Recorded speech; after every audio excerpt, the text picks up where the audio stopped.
Hansel and Gretel have become bounty hunters. Don't like witches for a very good reason, right? And that's what their lives are. And it's the one line on it's pretty interesting. But it was really important to all of us to want to have that bond, as you said, was really, really important. Going through such a tragedy, when you only have each other, you don't have parents, and witches are trying to eat you. So you gotta take the pain and do something good with it. Hansel and Gretel have this I suppose you could call it a gift that's where their witches' spells don't work on them. So that allows them to do what others, like there's trackers and other hunters, but the witches' spells can kill them and hurt them or turn them into frogs or whatever the heck they can do, But their spells don't work on us. What was interesting to me, what Tommy had written, there was a lot of room for character and developing amazing bond and relationships and behavior in a really fantastic world that there's no rights or wrongs because it's a fairy tale. Gemma is a real gem for sure. We got very lucky finding her. We did read a lot of really great actresses. It took a long time, but the real trick, I feel like, with just finding the right girl for this was obviously we had kind of look alike, but there was also a weight that she brought without really having to do much. Whether it be her own past experience, I don't know, couldn't tell you, but because we looked alike and there was something already right there, and we couldn't have been more lucky to have found Gemma. Peter Stormare plays the sheriff. He's a very big character in the sense of energy and sort of how he kind of presents things, very theatrical. And he plays a really tremendous villain. He's not in a sort of twisty mustache way, but just sort of in a unpredictable sort of behavior that makes him unsavory, I suppose. Pila was also another really wonderful, lucky find for us. That we found early, but we wanted.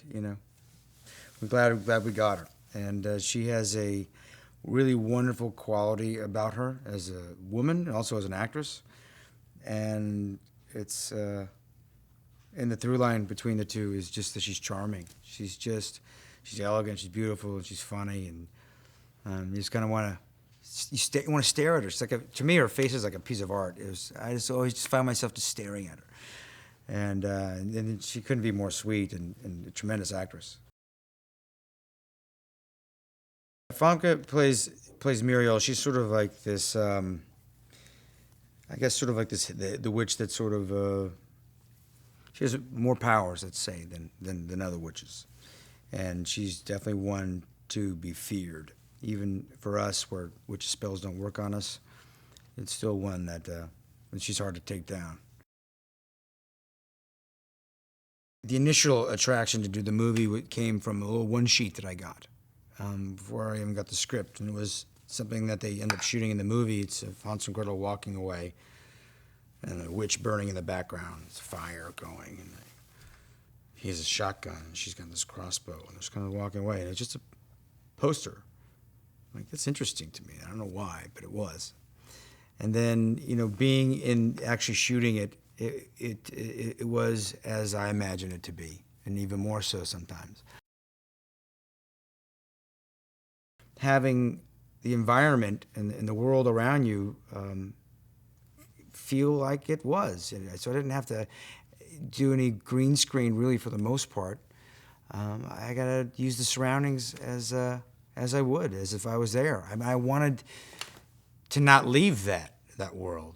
To be honest with you, when I was walking around Augsburg in this cool ass leather coat and just getting off a horse, and I got a shotgun on my shoulder and grabbing some apples, and I like to live like this. This is kind of cool. And they have this old cool tavern, and they scoop beer out of the trough, and I don't know. There's something really primal that was really, really fun to me. Most of it is all practical. Even the witches flying off on brooms, all practical. It's not CGI. They're all on wires or whatever it might be. It's awesome. I mean, there's this scene where I come down from the top of the mountain with Pila and leave her there with the machine gun and come down around, and literally there's 60 witches there, and we're probably the structure of rock is, I don't know, 70 feet or whatever, 50 feet. It's massive. They're just shooting witches, and they just start taking off on brooms like when you flick on a light and the cockroaches scatter. I mean, it's the funniest thing. It really, I started to giggle about it. There's nothing else like it. I always knew if I can get him to smile ear to ear, like, okay, there's a good take, or there's a good scene, or there's a good suggestion, or whatever the heck it was. It's like, he's soft spoken, he's quiet.